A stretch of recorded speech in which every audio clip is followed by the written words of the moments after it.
is John Earlywine, and I'm the Chief Flight Instructor at the Central Indiana Soaring Society. The Soaring Society is one of only two glider clubs or glider operations in the state of Indiana. We draw members from a 100-mile radius around Alexandria here. Several years ago, the club bought the airport here so that we would have our own private airport for glider operations. The club consists of about 65 members. It's over 50 years old. Had moved here from the Indianapolis area in the past. Gliders and airplanes are very similar as far as the flying characteristics. One significant difference is the glider doesn't have an engine. So it's much quieter, much more peaceful, and very green. We can tow up to about a half mile above the ground now and fly for 4 or 5 hours. The club has about 20 gliders here on the field, and on a typical weekend we will do 20 to 30 flights a day. It's very interesting from that standpoint because people are here because they enjoy soaring. So you have some common interests and develop quite close friendships with people here.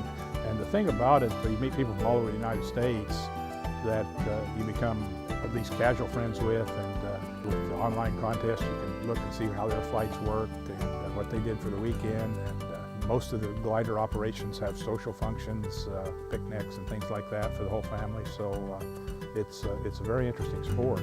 One of the things we joke about sometimes is we guarantee that you will land. It seems like Mother Nature always wins and you end up back on the ground. And that can be quite depressing sometimes because as you fly around you can see things. You can see so far above the airport here on just a local flight. You can see the city of Muncie on a clear day, the city of Anderson, and then when you get back on the road and you're driving down that same road you just flew over and just can see the cornfield beside the road.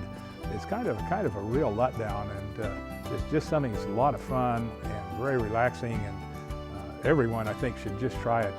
At the club here we offer guest rides if someone wants to just go see what it looks like.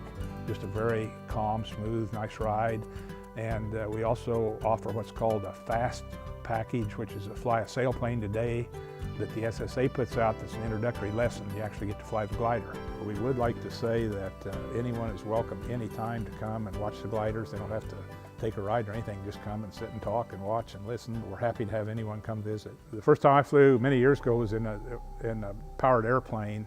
It would have been the first time in a glider. Was quite some time ago now too, but in either case, you feel pretty confident because you go with an instructor, and sometimes he has more confidence than the student does. It's always a very exciting thing for a student on their first flight.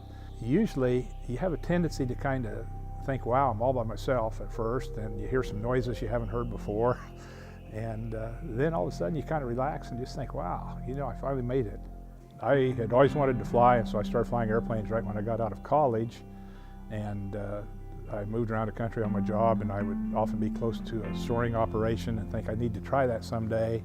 But I was always a little bit suspicious that these people would go up without an engine. Finally, after many years, I had an opportunity to be right near a soaring operation. I got started soaring. I typically go out and fly 2 or 3 hours, and it's just relaxing. Nobody bothers you. It's fun. You can take someone with you and just enjoy the scenery and kick back and have a good time. It can be very peaceful. It can be very exciting depending on what you're looking for and what you do.